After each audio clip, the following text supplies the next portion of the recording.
దేవుడు రాయించిన మాట ఏంటంటే, అంజూరపు చెట్టు కోసం, అంజూరపు పండు కోసం వెతికినప్పుడు అది లేదు అని, ఏంటి అది నాకు ఇష్టమైందని, ఏంటి అది నాకు కావాలి అని దేవుడు తన ఆత్మ ద్వారా తెలియజేస్తున్న మాటగా మనం గమనిస్తాం. కాబట్టి ఈ రాత్రి సమయంలో దేవుని సన్నిధిలో మనం కొన్ని విషయాలు ఈ అంజూరపు చెట్టు కోసం మనం నేర్చుకున్నాం. హల్లెలూయా. మనం ఎప్పుడు బాగుపడతామో తెలుసా? అందరూ చూడండి, బాగుపడాలని ఎంతమందికి ఉంది?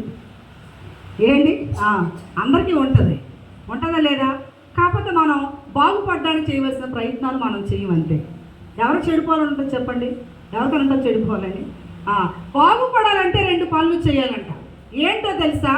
మొదటిది, ప్రతిరోజు మనం ఏం చేయాలంట? ప్రతిరోజు మనం మార్చుకోవడానికి ప్రయత్నం చేయాలంట. రెండవది, ప్రతిరోజు మనం నేర్చుకోవడానికి ప్రయత్నం చేయాలంట. ఎవరు నేర్చుకోవడానికి ప్రయత్నిస్తారో ఖచ్చితంగా వాళ్ళ జీవితంలో వారు ఏంటి ఉన్నతమైన శిఖరాలని ఎక్కుతారు. హల్లెలూయా, హల్లెలూయా. చాలామందికి నేర్చుకోవడం చాలా కష్టంగా ఉంటుంది. ఎవరైనా వాళ్ళ జీవితంలో ఒకవేళ ఏంటి నేర్చుకున్న వాళ్ళని చూస్తే వాళ్ళని తక్కువగా మాట్లాడడం ఇష్టమే, కానీ వీళ్ళకి మాత్రం నేర్చుకోవడం ఇష్టం ఉండదు.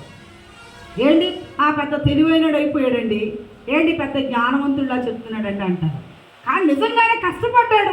తెలివైనోడుగా జ్ఞానవంతుడిగా అవ్వడానికి వాళ్ళంతా కష్టపడ్డారు, కానీ మనం నేర్చుకోవడానికి మనం ఇష్టపడలేదు.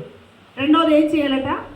ప్రతిరోజు మన జీవితాన్ని మనం మార్చుకోవడానికి మనం ఎప్పుడు కూడా ఇష్టపడాలి. ఈ 2 ఎవరి జీవితంలో అయితే ఉంటాయో, మార్చుకోవడానికి నేర్చుకోవడానికి ఎవరు ఇష్టపడతారో ఖచ్చితంగా వాళ్ళ జీవితం ఉన్నత స్థితిలో ఖచ్చితంగా నడిపించబడతారు. కాబట్టి ఈ రాత్రి సమయంలో దేవుని వాక్యంలో నుంచి మనం దేవుని వాక్యము ఏంటట? అదొక ఏంటి ఏ గనట? అది ఒక గొప్ప ఏంటి లోతైనటువంటి గని అది. దానిలో జ్ఞానం ఉంది. అందుకే అంటాడు కదా, ఏమంటే అది ముత్యములు ఉన్నాయంటే ఇందులో, రత్నాలు ఉన్నాయంటే ఇందులో, వజ్రాలు ఉన్నాయంటే ఇందులో, వైఢూర్యాలు ఉన్నాయంట దేవుని వాక్యములో. హల్లెలూయా, హల్లెలూయా. కానీ మనం తీసుకోవడం రావాలి కదా.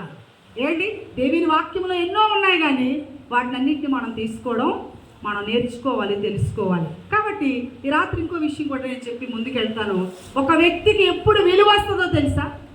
ఒక వ్యక్తి ఎప్పుడు గొప్పవాడు అవుతాడో తెలుసా? ఎప్పుడు గొప్పవాడు అవుతాడు?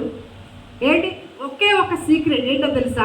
ఏ వ్యక్తి హృదయంలో, ఏ వ్యక్తి జీవితంలో వాక్యం ఉంటుందో ఆటోమేటిక్గా ఆయన యొక్క ఏంటి అభివృద్ధిని, విస్తరణని, ఆయన యొక్క ఘనతని ఎవ్వరూ ఆపలేరండి. అందుకే మన జీవితంలో ఎప్పుడు కూడా ఏముండాలి?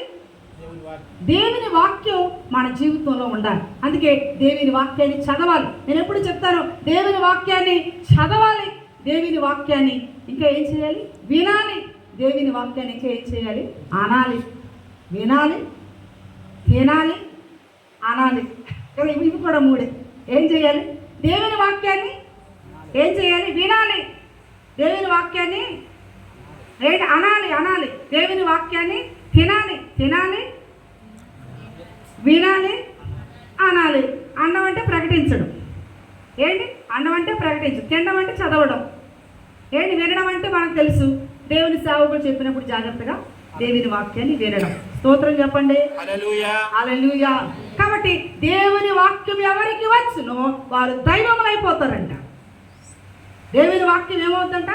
దేవుని వాక్యం ఎవరిలో ఉంటుందో, దేవుని వాక్యానికి ఎవరు ప్రయారిటీ ఇస్తారో వారు ఇప్పుడు సేవకులు మనం ఏమంటాం చెప్పండి?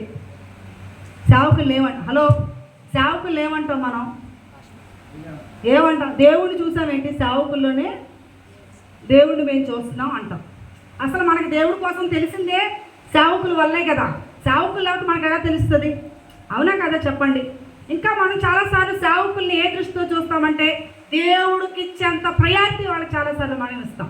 ప్రార్థనలు మన ఇంటికి వచ్చినప్పుడు కానీ, మనకు ఎదురైనప్పుడు కానీ, ఏదైనా ఇవ్వాలనుకున్నప్పుడు కానీ దైవ సమానులుగా చూస్తాం. ఎందుకంటే వాళ్ళకి ఆస్తులు అంతస్తులు ఉన్నాయని కాదు, వాళ్ళలో ఏముంది? దేవుని వాక్యం ఉంది. వాళ్ళు దేవుని వాక్యం చెప్తారు. ఏంటి వాళ్ళు దేవుని వాక్యాన్ని ప్రకటిస్తారు. ఏంటి వాళ్ళ హృదయంలో వాళ్ళ జీవితాలలో దేవుని వాక్యంకి వారు ఎంతో ప్రాముఖ్యత ఇస్తారని చెప్పి వాళ్ళు మనం కనపరుస్తూ ఉంటాం. ఎట్ ద సేమ్ టైం మన జీవితాల్లో కూడా అంత గొప్పవారు మనం అవ్వాలంటే డబ్బు సంపాదిస్తే అవ్వం, ఏంటి ప్రమోషన్ వస్తే అవ్వం. కానీ మన జీవితాల్లో కూడా దేవుని వాక్యం ఉన్నప్పుడు మనం కూడా ఏమవుతాం? గొప్పవారం అయిపోతాం. హల్లెలూయా.